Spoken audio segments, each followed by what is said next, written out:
Hello guys and welcome back to my channel.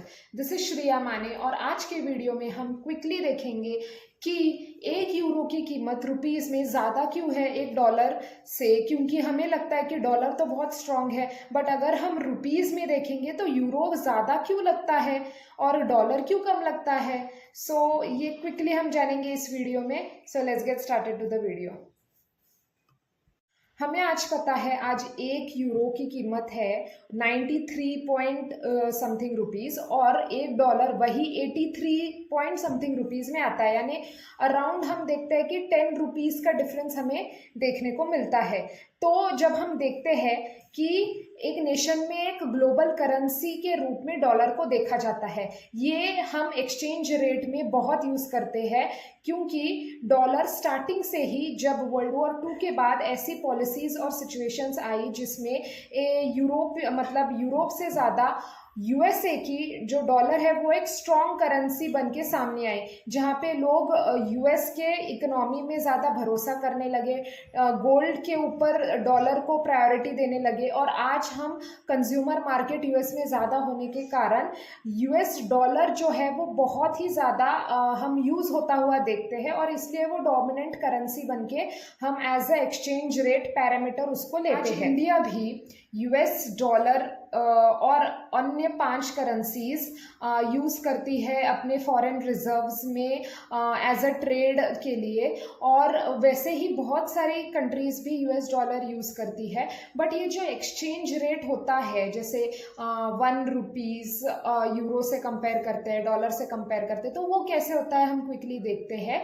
वो हमें usually country के government policies, FDI, foreign direct investment, foreign institutional investment और inflation यानी महंगाई, ये सब पे वो डिपेंड रहता है।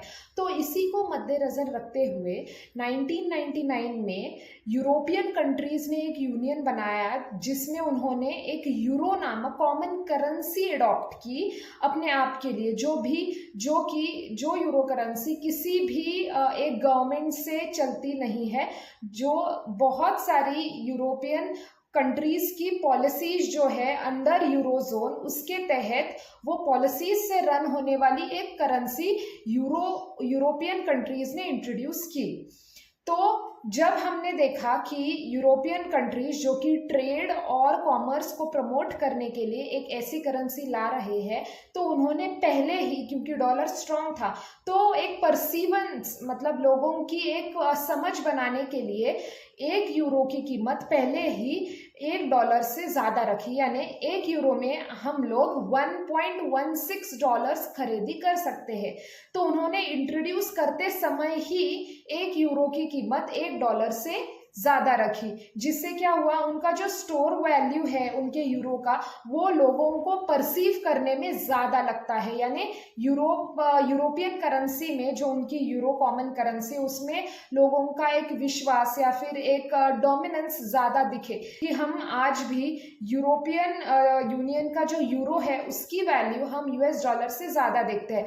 भले ही आज वो भी इंटरनेशनल एक्सचेंज रेट की जैसा ही ट्रेड करता है, फ्लक्चुएट होता है, बट क्योंकि उनको एक कॉमन करेंसी चाहिए रहती है, जैसे यूरोपियन कंट्रीज़ के लिए यूरोपियन जोन है, शेंजन जोन है, इन जोन्स में ट्रेड कॉमर्स लोगों का फैसिलिटेट करने से, प्रमोट करने के लिए उन्होंने ये यूरो करेंसी बनाई। तो उसके लिए कोई लॉजिक नहीं है, इंट्रोड्यूस करते समय ही उन्होंने ज़्यादा वैल्यू की इंट्रोड्यूस की है। और रशिया, चाइना, ऐसे भी कंट्रीज अभी उस चीज़ में है कि एक कॉमन ग्लोबल करेंसी हो।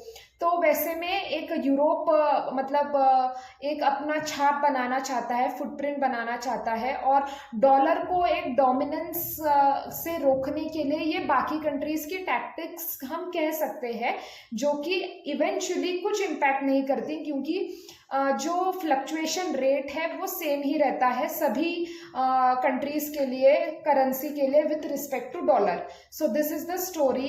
And whenever we see कि भाई यूरो इतना ज़्यादा क्यों है, डॉलर कैसे कम हो गया, क्या डॉलर वीक हो गया, क्या यूएस में रिसेशन आने वाला है, क्या यूएस इकोनॉमी अनस्टेबल हो रही है, तो ऐसा कुछ है नहीं। It is all the matter of trade and promotion of any currency by any country.